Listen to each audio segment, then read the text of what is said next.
अस्सलामुअलैकुम।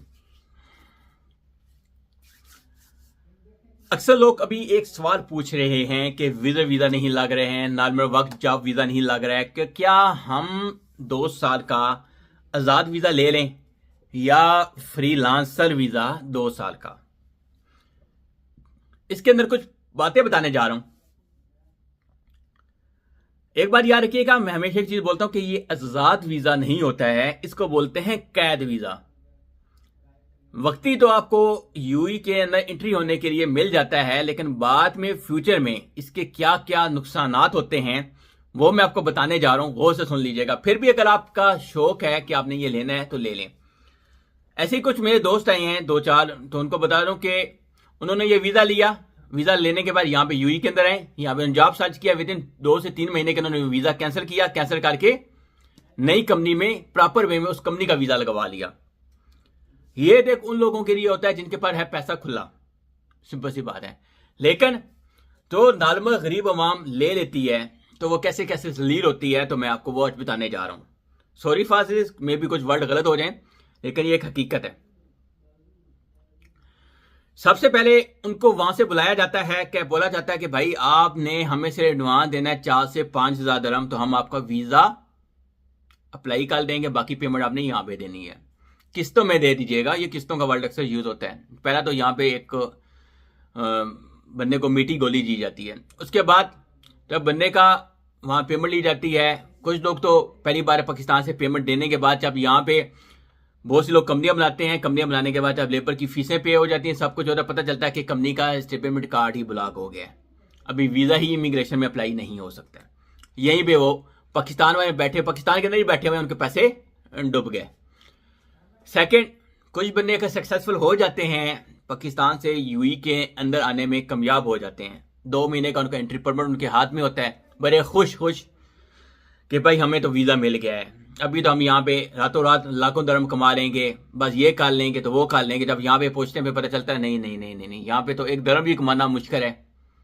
कुछ चाचे मामे ताए जो थे वो सब नजर ही नहीं आते हैं, ये किधर है।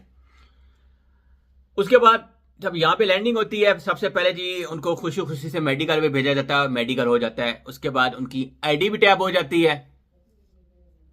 आईडी टैप होने के बाद नेक्स्ट तो होता है वीजा स्टिकर। अभी तो एजेंट माफिया है वो उनको यहाँ पे गोलियां देना शुरू करता है, भाई आज नहीं होगा, कल हो जाएगा, परसों हो जाएगा। ऐसे करते करते 2 महीने गुजर जाते हैं। 2 महीने बाद बंदे पे आना शुरू हो जाता है फैन। 2 महीने बाद जाके बंदे की तब आंखें खुलती हैं तो पता चलता है कि भाई वो तो कंपनी ब्लॉक हुई पड़ी है, उसका स्टेटमेंट कार्ड ही ब्लॉक हुआ पड़ा है। तब तक स्टेटमेंट कार्ड ओके नहीं होगा, वीजा स्टिकर तो पेस्ट ही नहीं होगा, यानी कि उसके दिए हुए पैसे डूब गए। ना कंपनी ने ओपन होना है ना कुछ।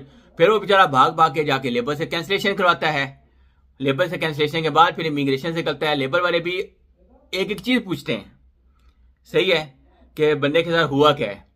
अगर वो देखते हैं कि बंदा रेयर में है, हकीकत में है, तो वो उसकी हेल्प कर देते हैं।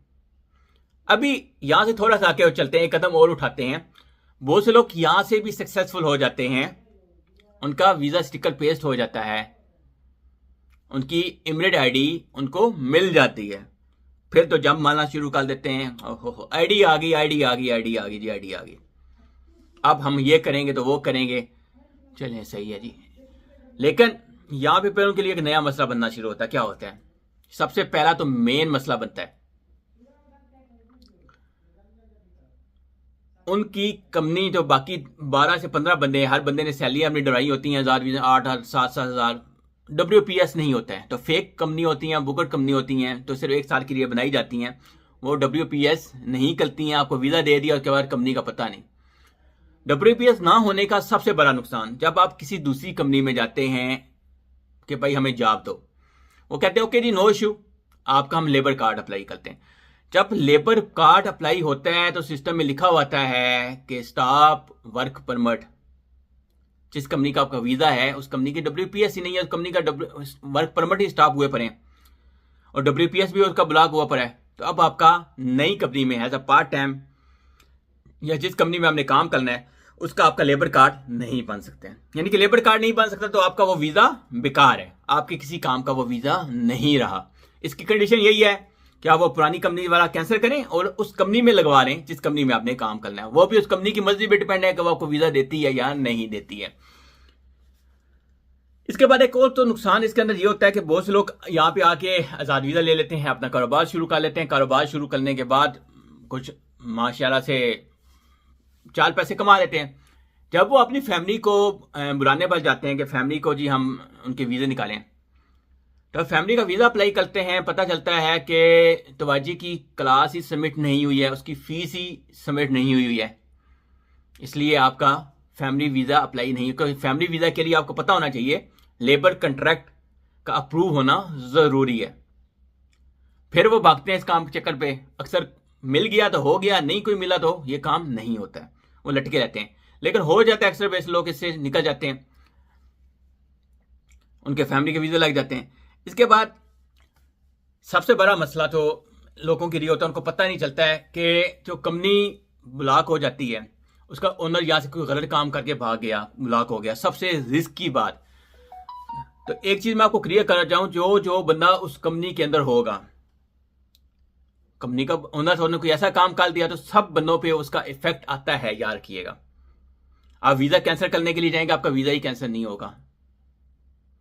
वो बोलेंगे अपने अरबाब को लेके आओ, तब वीजा कैंसिल होगा, क्योंकि उनको पता चल जाता है कि ये कंपनी कैसे बनी हुई थी, क्या हुआ था। फिर आप वहां पे होते हैं तंग। फिर आप कभी एक इमिग्रेशन में जा रहे होते हैं, कभी दूसरी इमिग्रेशन में जा रहे हैं। ये कुछ हकैक है, मे भी बहुत लोग नीचे कमेंट करेंगे, नो इशू, लेकिन ये कुछ हकैक आपसे साथ डिस्कस कर रहा हूं सिर्फ। उसके बाद ये आपको कुछ चीजें मैंने बताई हैं जो होता है, लेकिन इसके अंदर एक और चीज तो मैं छोटी सी मिस कर गया हूं कि अक्सर लोग जो ये 1000 फ्रीलांस वीजा तो ले लेते हैं खुशी खुशी से, लेकिन बाद में उनको पता चलता है कुछ 2 महीने 4 महीने बाद 6 महीने बाद के हमारे पे फैन आ रहा होता है। एक तो अनएम्प्लॉयमेंट इंश्योरेंस है, वो तो सब लोग कर लेते हैं, वो 1 साल का 2 साल की 128 दिरहम की होती है, वो तो हो जाती है। लेकिन जो आपकी मेन एक इसके अंदर मसला आता है, वो आता है आपकी तवाजी। तो मैंने पहले बताया था, अगर वो आपकी सबमिट ना हो ना, तो आप पे 2 साल का 2000 दिरहम तक का फैन आ जाता है। आपको बैठे बैठे आप पे फैन आ रहा होता है, आपको पता ही नहीं होता। आप तो खुश होते हैं आईडी उठा करके, हमारे पास तो आईडी है, लेकिन वो फैन का आपको पता नहीं चल रहा होता है। End of the day story, ये सब बातें करने का मकसद क्या है मुझे बताने का, कि पहली बात है कि इस वीजे से बचें। कभी ये गलती कर भी बैठे हैं तो कोशिश करें जिस कंपनी में आप काम कर रहे हैं उस कंपनी में अपना वीजा लगवा रहे हैं। अपने आप को बचाएं, अपने आप को सेफ रखें, क्योंकि यूई के अंदर से आप और मैं अपने बच्चों के हम रिस्क कमा रहे होते हैं, सही है। तो इनके कानून कहता है उसको हम फॉलो करेंगे तो हम यहाँ पे लॉन्ग टर्म काम कर सकते हैं। अब जब इनके कानून हमने फॉलो नहीं करने हैं, यकीन मानिए कि कहीं ना कहीं हमने फंस ही जाना है, ये याद रखिएगा। इसके अलावा एक चीज और मैं क्लियर बताता हूं कि ऑलरेडी अगर यूई के अंदर है, यकीन मानिए यूई के अंदर बहुत से फ्री जोन है, बहुत अच्छी अच्छी ऑफरें दी हैं उन्होंने। आप छोटे लेवल पे अपना कारोबार कर सकते हैं, थोड़ा कमा लेंगे। मैं नहीं कहता हूं कि महीने में 4000 5000, हाँ स्टार्टिंग में आप 500 1000 कमाना शुरू करेंगे, लेकिन आपकी एक अपना कारोबार अपनी बेस बनना स्टार्ट हो जाएगी। मेहनत वाला काम है, हर आदमी ये नहीं कर सकता है। हर बंदा दुनिया के अंदर अपना ही कारोबार स्टार्ट कर ले तो फिर कोई किसी के पास काम क्यों करेगा, सही है। दुनिया का निजाम नहीं चल सकता है, सिंपल सी बात है। ये पूरी स्टोरी है। बाकी आने वाले दिनों में एक और वीडियो इस तरह बनाने जा रहा हूं मैं, जिसपे मैं आपको बताऊंगा कि फ्री जोन के अपने अगर लेना है तो उसके क्या नुकसान हैं और मेन लैंड के क्या नुकसान हैं। कुछ ऐसी चीजें तो मैंने अभी अपना जस्ट सांस रिन्यू करने की कोशिश की है फ्री जोन के अंदर, उस वक्त कुछ ऐसी चीजें मेरे सामने आई हैं जो मैं आपके साथ डिस्कस करूंगा आने वाली वीडियो में। बाकी फैसला आपके अपने हाथ में है। आप 1000 फ्रीलांस वीजा लेना चाहते हैं तो उसको कैसे आपने यूज करना है, क्या करना है, क्या उसके नुकसान हैं, वो इस वीडियो के अंदर मैंने आपको बता दिया है।